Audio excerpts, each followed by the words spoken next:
So guys, gagawa po tayo ng dates cake.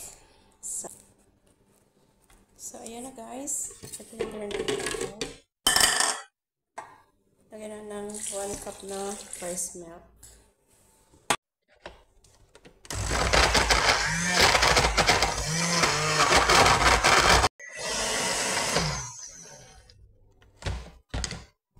So ayan guys, for egg.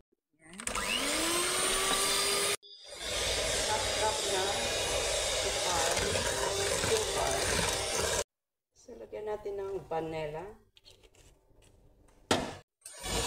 So, ayan. So, now guys, 1 cup na flour. Mag-add tayo ng half teaspoon na cinnamon powder. And then, 1 tablespoon baking powder.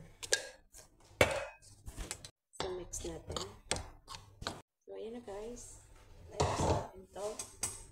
Blender na this.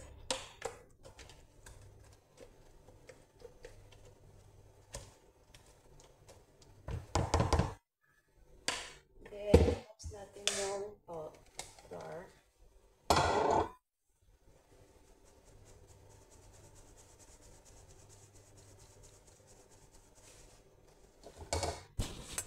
And then, half cup na cooking oil.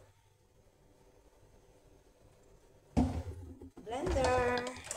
Mixture. So, ayan na guys. May cooking oil na siya.